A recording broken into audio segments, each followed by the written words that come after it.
Okay, so some of you will have heard of the elevator pitch. The idea is that you've just stepped into an elevator with someone who can give you a break. This is your big chance to make an impression, but you've got to do it before the elevator doors open and your big break walks out.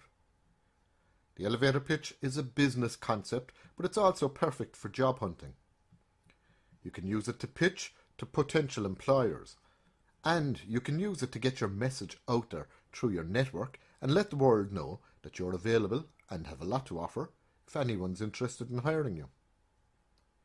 Your pitch should tell who you are, the work sector of interest and what type of work or position you're interested in, your main assets, that's your skills and experience and strengths and the like. It should tell what you can do for an employer and why an employer should hire you rather than someone else. And of course it should tell how you can be contacted to follow up. You should always have a few versions of your pitch ready for use in any situation where you might be speaking directly with someone in a hiring position. As for networking, networking is probably the most effective way to get yourself hired. If those who know you are aware that you're looking for work, someone is going to know someone who knows someone in your game. But they will need to know exactly what you want and what you have to offer. When preparing a verbal pitch, you should organise it using this four-part structure. First, the opening. That's where you introduce yourself and you summarise your experience and your skills, or maybe your qualifications even. Secondly, you must clarify. You must clarify what you want. Who do you want to work with? And in what role? Thirdly, you need to explain and tell what you have to offer the employer. You need to highlight any strengths and unique selling points that you might have.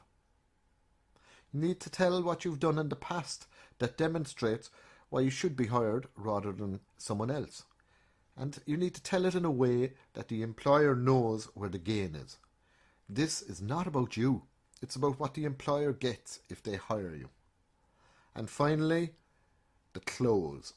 The close is very important.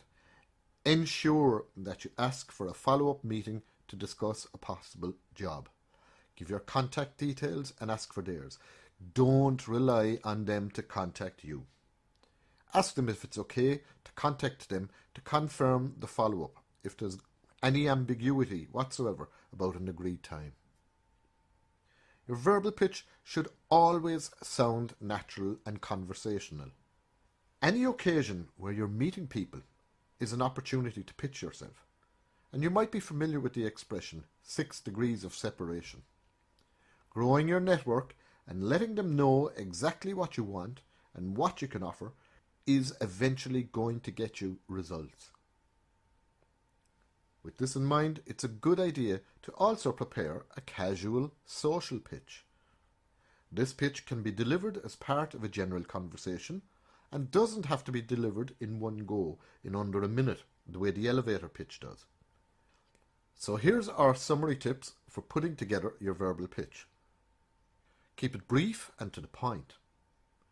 Prepare different versions for different occasions. Include versions for pre-planned events, for casual social encounters, for contacting and meeting employers, and for interview. Learn and master the key points. This is vital. Keep it simple. Use everyday language that's easily understood. Ensure your pitches are smooth and conversational. And be ready to elaborate on your points because you just might be asked to. Focus your pitch on what the employer has to gain rather than on you. Make sure that you always ask for a definite follow-up. So that's it. Use the four-part structure to organise your pitch, and you'll find a PDF download to help you on the post page. Organise your pitch, learn it, master the main points, and go out there and use it.